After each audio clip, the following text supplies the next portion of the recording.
What's going on, everybody? Welcome back to the channel. And in this video, I'm going to be doing a trade recap of a trade that I took on Amazon July 6th. And this is one of the craziest trades I've ever taken. I happened to take some calls. I was in the trade for 46 seconds and made $3,500.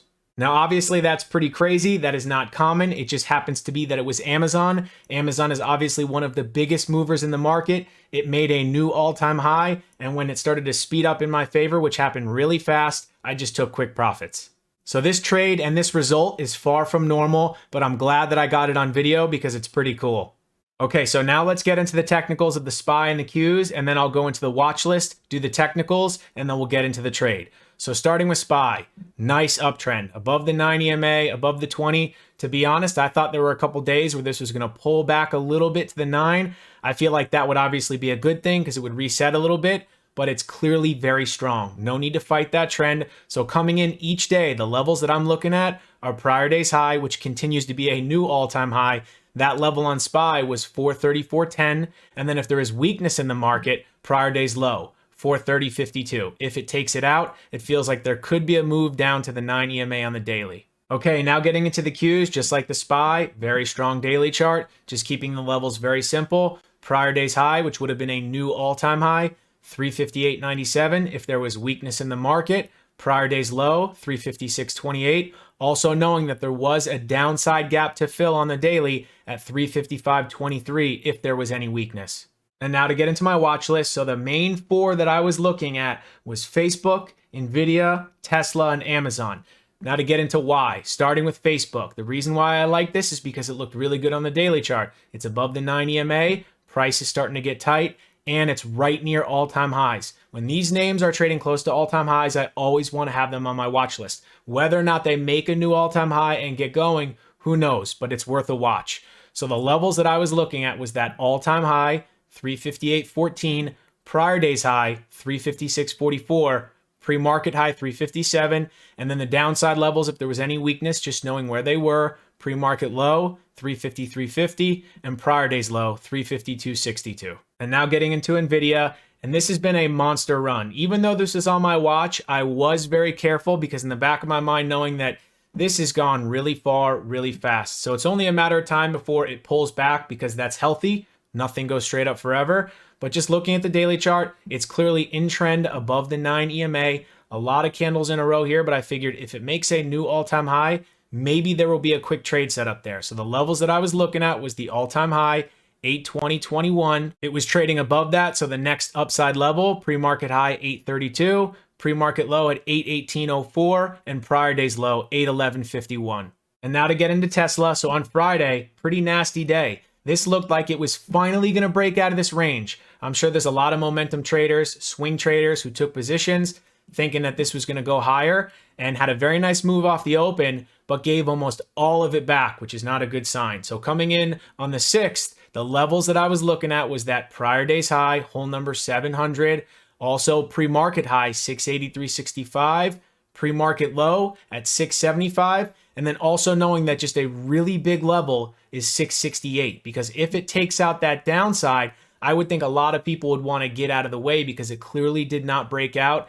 And it did have a downside gap to fill at 657.20. So just knowing where that was. Okay, now getting into Amazon. The reason why I was watching Amazon is the same reason everybody else was. It looked really good for a breakout, all-time high. And then once stocks are making new all-time highs, especially names like Amazon that can move a lot, you never know how far they can go. So there was a lot of levels in play. Had a really nice day the day prior off the 9 EMA, cleared some price action to the left.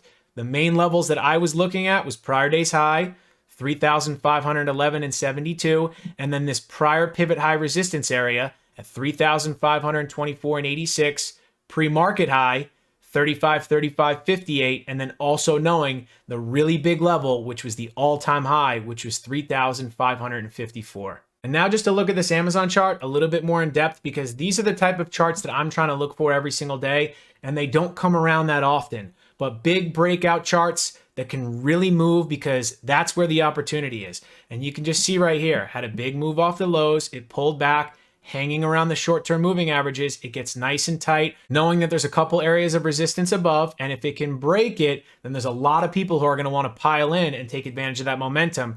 And then just seeing this nice candle the day prior, right? That woke up right near the 9 EMA, still close to the short-term moving averages. This looks really good.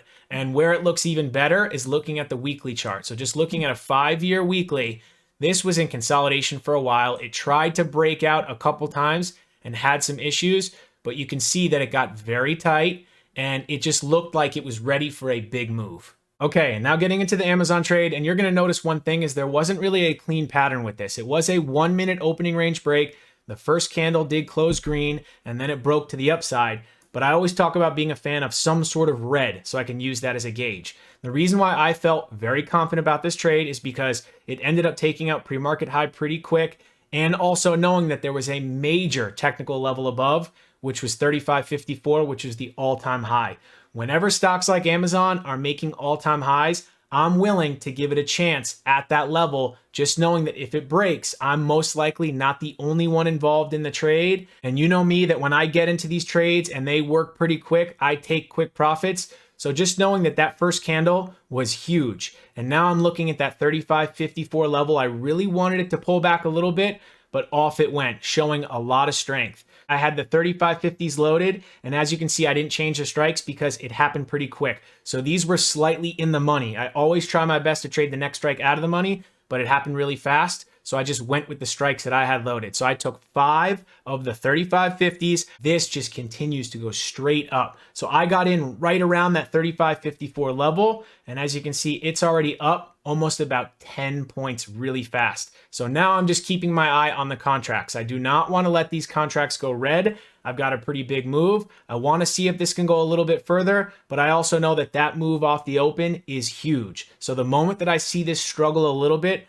I just have to take those quick profits. And it comes into 35.70, pops through it. Now starting to see a little bit of a top and tail on the candle. So it shows me it's struggling just a little bit. And now as it starts to pull in, I end up just getting out to be safe. And I ended up getting $7 on those contracts in 46 seconds. And yes, it did go a little higher, but I ended up getting about a 15-point move in under 1 minute. And especially on a crazy name like Amazon, where those option premiums can move a lot, anytime I get a move that quick, I'm just going to take those profits. And it's funny because had I held for another minute, look at those option contracts. They went up $5 to $7 more. So this is how I deal with it. I have just gotten to the point where I accept that I'm never going to get the full move, whether it be to the upside or the downside. I just constantly take those quick profits. And when I'm out of the trade, and especially with the profit, I don't worry about what it does after the fact because I'm not swing trading and I'm not position trading where I'm holding things for hours. So it really is just accepting that I'm a scalper, which I have done. And if I leave some on the table, so what? The whole point is just to try to take a piece and not worry about getting tops and bottoms. Okay, now to get into the Tesla trade. And as you can see, a lot of weakness this day. I'm sure there's a lot of people who are stuck from Friday thinking it was going to break out. It starts to take out some technical levels to the downside. They're probably getting out of their positions. So that looks like a nice flag pattern. So I ended up going short. I ended up taking 3 of the 662.50 puts and I got filled at 14.50. And now I just want to see the low of that get taken out. And then when it starts to speed up, that's going to be the time where I need to start taking profits. And every move higher, this is just having issues. So now it's coming back towards the low. That looks pretty good. Nice clean flag pattern. Eventually breaks the lows. And then this is where sellers take control. And now I'm just watching the whole numbers. Comes into 662. Does it hold it? Ends up finally breaking 662. Instantly down about a point into 661. And now I just want to see, can this hold? Break 661. 4 red candles in a row. So knowing that it's starting to get a little extended, and right there, I end up taking quick profits and I got out of those options at 15.50. I was in that trade for just under 2 minutes and got a point on the options, which is great. So those are the 2 trades. And after that, I called it a day. If I can take 1 to 3 trades pretty quick off the open and I am nicely green, I am so much better just walking away. And that's exactly what I did. So now to get into the P&L, ended up making $3,500 on the Amazon calls, which is insane because I was in that trade for only 46 seconds, and then making $300 on the Tesla puts to be up $3,800 on the day, which is fantastic. So that was the trade recap. Thanks for watching the video, and I'll see you in the next one.